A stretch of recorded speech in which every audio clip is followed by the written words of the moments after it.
ಮಹತ್ವದ ಬೆಳವಣಿಗೆಯಲ್ಲಿ ಬ್ಯಾಂಕ್ ಸಾಲ ವಂಚನೆ ಪ್ರಕರಣಕ್ಕೆ ಸಂಬಂಧಿಸಿದಂತೆ ಟಾಲಿವುಡ್ನ ಖ್ಯಾತ ನಿರ್ಮಾಪಕ ಅಲ್ಲು ಅರವಿಂದ್ ಅವರನ್ನ ಜಾರಿ ನಿರ್ದೇಶನಾಲಯದ ಅಧಿಕಾರಿಗಳು ವಿಚಾರಣೆಗೊಳಪಡಿಸಿದ್ದಾರೆ ಎಂದು ತಿಳಿದು ಬಂದಿದೆ.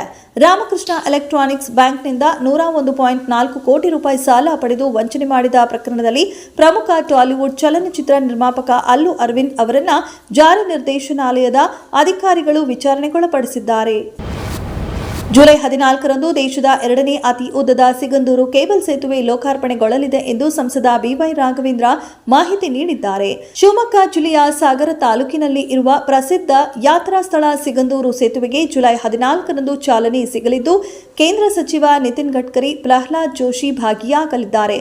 ಈ ಸೇತುವೆಗೆ ಸಿಗಂದೂರು ಚೌಡೇಶ್ವರಿ ದೇವಿ ಹೆಸರು ಇಡಲು ರಾಜ್ಯ ಸರ್ಕಾರ ಶಿಫಾರಸು ಮಾಡಲಿ ಎಂದು ಆಗ್ರಹಿಸಿದರು.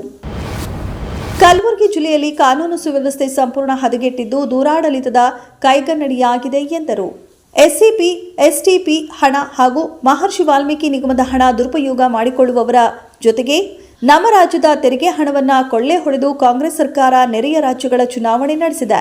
ರಾಜ್ಯದ ಜನತೆ ಎಲ್ಲವೂ ಗಮನಿಸುತ್ತಿದ್ದು, ಮುಂಬರುವ ದಿನಗಳಲ್ಲಿ ಉತ್ತರ ನೀಡಲಿದ್ದಾರೆ. ಗ್ಯಾರಂಟಿ ಹಾಗೂ ಅಭಿವೃದ್ಧಿ ಹೆಸರಲ್ಲಿ ರಾಜ್ಯ ಸರ್ಕಾರ ಲೂಟಿ ಮಾಡುತ್ತಿದೆ ಎಂದು ನಿಖಿಲ್ ಕುಮಾರಸ್ವಾಮಿ ಆರೋಪಿಸಿದರು. ದಾವಣಗೆರೆ ಜಿಲ್ಲಾ ಘಟಕದಲ್ಲಿನ ಬಿಕ್ಕಟ್ಟಿಗೆ ಸಂಬಂಧಿಸಿ ಮಾಜಿ ಸಚಿವ ಎಂಪಿ ರೇಣುಕಾಚಾರ್ಯ ಮತ್ತಿತರ ಮುಖಂಡರೊಂದಿಗೆ ಸಭೆ ನಡೆಸಿರುವ ರಾಜ್ಯ ಬಿಜೆಪಿ ನಾಯಕರು ಏನೇ ಭಿನ್ನಾಭಿಪ್ರಾಯ ಇದ್ದರೂ ಬಹಿರಂಗ ಹೇಳಿಕೆ ನೀಡದಂತೆ ತಾಕೀತು ಮಾಡಿದ್ದಾರೆ. ಇದೇ ವೇಳೆ ಕಳೆದ ಲೋಕಸಭಾ ಚುನಾವಣೆಯಲ್ಲಿ ಪಕ್ಷದ ಅಭ್ಯರ್ಥಿಯಾಗಿದ್ದ ಕೇಂದ್ರದ ಮಾಜಿ ಸಂಸದ ಜಿಎಂ ಸಿದ್ದೇಶ್ವರ್ ಪತ್ನಿ ಗಾಯತ್ರಿ ಅವರ ಸೋಲಿಗೆ ಸಿದ್ದೇಶ್ವರ್ ಅವರೇ ಹೊಣೆಗಾರರು, ಅದರಲ್ಲಿ ನಮ್ಮ ಪಾತ್ರ ಇಲ್ಲ ಎಂದು ರೇಣುಕಾಚಾರ್ಯ ಅವರು ದೂರಿನ ಸುರಿಮಳೆಗೈದಿದ್ದಾರೆ.